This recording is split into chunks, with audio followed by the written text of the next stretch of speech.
मित्रांनो नमस्कार. आज आहे रविवार म्हणजे आपला विक्रीचा वार असतो. मी फार्मर असतो आणि खूप सारे शेतकरी आपल्याला भेटायला येत असतात, त्यांचा प्रोजेक्ट वगैरे. तर चैतन्य सर आपल्याकडनं इंदापूरनं आले. चैतन्य सरांचं ओळख करून द्यायची म्हटली तर चैतन्य सरांचं ऑलरेडी ते गावरान कुक्कुटपालनमध्ये काम करतात. त्यांच्याकडे DP क्रॉस, कावेरी, ब्लॅक ऑस्ट्रेलॉप ह्या ब्रीड आहेत. आपल्याकडे बेसिकली खूप दिवसापासून त्यांनी कॉन्टॅक्ट केला होता की नाही, मला व्हाईट कलरचा ब्रह्मा जो आपल्याकडचा इम्पोर्टेड पक्षी आहे तोच त्यांना हवा होता. त्यांच्या हौशीपोटी म्हणजे कुक्कुटपालनामध्ये पण आहेत, पण खास त्यांना ब्रह्मामध्ये आता नवीन काम चालू करायचं आहे आणि असा क्वालिटी किंवा ओरिजिनल पिल्लं पाहिजेत म्हणून ते आपल्याकडे आले होते. त्यांना आता आपण ब्रह्माचे 1 दिवसाचे, 2 दिवसाचे आणि थोडे मोठे असे पिल्लं आपण देतोय. सर, तुम्ही माझ्याकडे आलात. माझं फार्म कसं वाटलं, की तुम्ही ऑलरेडी कुक्कुटपालनामध्ये काम करतायत भरपूर वर्ष झालेले.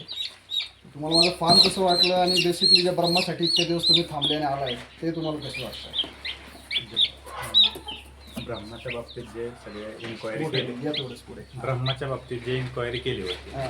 तशा पद्धतीत जसा म्हणजे ओरिजिनल ब्रह्मा जो राहतो हम्म. ते आणि जे सगळे जे बाकीचा जो वादर जो पक्षी आहे तो सगळा हम्म. पक्षी पाहायला मिळाला. बऱ्याच जाती आहेत. त्यातले ज्या त्या जातीचं जे ते ब्रिडिंगचं वगैरे जे आहे ते सेक्शन सगळे सेपरेट. क्रॉस कोणतंही नाही, सगळे सेक्शन सेपरेट असल्यामुळं जो पुढे फार्मर जे सगळे हा पक्षी जे नेणार आहेत किंवा इम्पोर्ट काय क्रॉस ब्रीड तयार होईल होत नाही. क्रॉस होत नसल्यामुळं पुढल्या फार्मर खात्रीने हा पक्षी म्हणजे त्याला सगळ्या पशुपालन भेटला हे करण्यासाठी काही सुद्धा काही प्रॉब्लेम येणार नाही त्या हे करण्यासाठी. कारण ते जो पक्षी आहे बऱ्याच जाती आहेत, त्यात कलर ब्रह्मा आहे, व्हाईट ब्रह्मा आला किंवा टर्की आहे, बऱ्याच अशा विविध ब्लॅक ऑस्ट्रेलॉप सरांच्या जाती आहेत. त्या सगळ्या जाती असं सेपरेट सगळं पार्टिशन असल्यामुळं तो आणि विश्वासाने मी 6 महिने झाले या गोष्टीसाठी सरांबरोबर कॉन्टॅक्ट करत होतो. 6 महिन्यानंतर मला आताशी त्या गोष्टींचा योग आला आणि पक्षी भेटले. 6 महिने मी बऱ्याच ठिकाणी सर्च केल्यानंतर पण असं भेटत होते, पण असं की बाबा सगळं मिक्स असल्यामुळे खात्रीशीर त्या गोष्टीवर गॅरंटेड की विश्वास ठेवू शकत नव्हतो.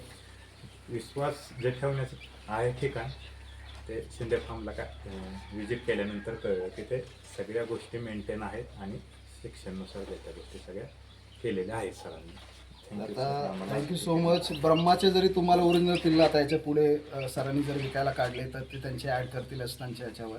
तुमच्या फार्मचं नाव काय सांगितलं? CK फार्म, इंदापूरला त्यांचा फार्म आहे. त्यांच्याकडे गावरान कोंबड्याही भेटतात. चला, फ्युचरमध्ये सरांसोबत नवीन काम करायला भेटेल आणि असं ओरिजिनल पिल्लं जर तुम्हाला घ्यायचं असेल तर तुम्ही नक्कीच इंदापूर फार्मला कॉन्टॅक्ट करत चला. ब्रह्मा आता CK फार्मचा पॅरेंट स्टॉक. चला, धन्यवाद.